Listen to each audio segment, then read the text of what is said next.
Typically when we stop by the Portland Hunt Alpine Club, we're learning how to make a tasty cocktail, but today we're doing things a little different. We're going to learn how to make some mocktails.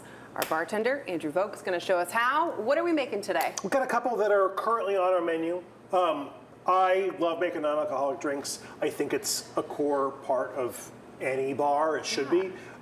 Whether it's, you know, a pint of water with some bitters in it or something a little more creative, a little bit more fun. We're going to start with, there are a couple different ways to do it. We're going to start with a non-alcoholic aperitif. So this is an infusion that we buy that we mix with a couple other things to make taste excellent. Nice. We're going to use an ounce of the Liar's Rosso aperitif. This drink, it's called Sun on the Solstice. Nice. So it's that kind of wintertime cooler that's a little bit more fun. An ounce of that, an ounce of fresh squeezed grapefruit juice. I just squeezed that before you guys got here. Yum. Most non-alc drinks, you want a little bit of like fresh juice. You want good ingredients because that's very important, and even more important when you don't have the alcohol to get in the way. A little bit of lemon juice just to bring some balance to everything. I love Royal Rose is a local company here in Maine. They make some really great syrups that frankly I wouldn't make behind a bar or at home. This is a saffron syrup. Nice. Half an ounce of saffron syrup. Take all of that and just shake it right up.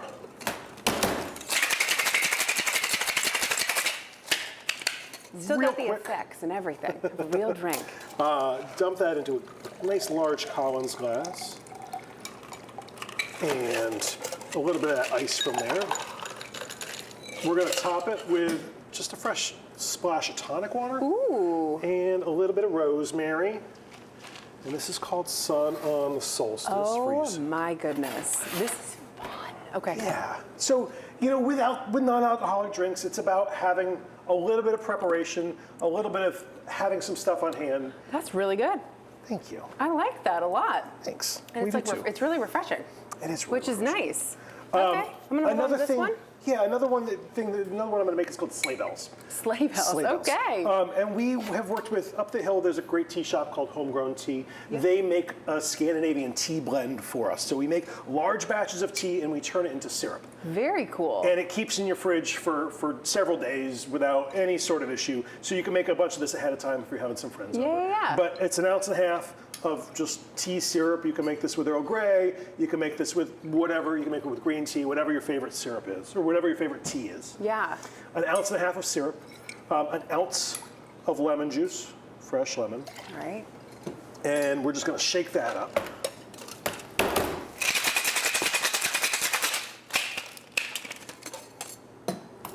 Strain into our glass.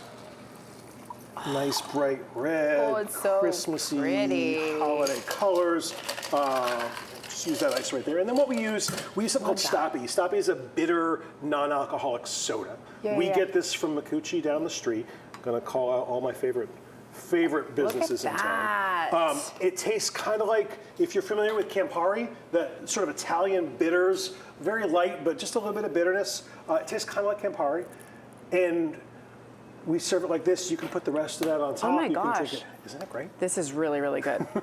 And so we were talking earlier too that the kind of the key to these mocktails are having really good ingredients. Good ingredients. Why is that? You know, when you only are putting two or three items into a glass, you want to make sure everything's great. Yeah. And you put crummy stuff in, it's going to taste crummy. You put great stuff in, it's going to taste great. You know, with non-alcoholic drinks, it's about having some fresh juice or a really great product that you go out to the store and buy, and just having one or two extra things on hand that aren't alcohol that you can mix together, and knowing a little bit of what's going to taste good. I love it. Tea, lemon, a little bit of bitters, some grapefruit, why not? Perfect, perfect. All right, and as always, we're gonna have the recipes for you right on the 207 section of our website. Thanks so much for having us back in. Always a pleasure. Stay with us, 207 will be back. Wow, there's no alcohol in these, right after this.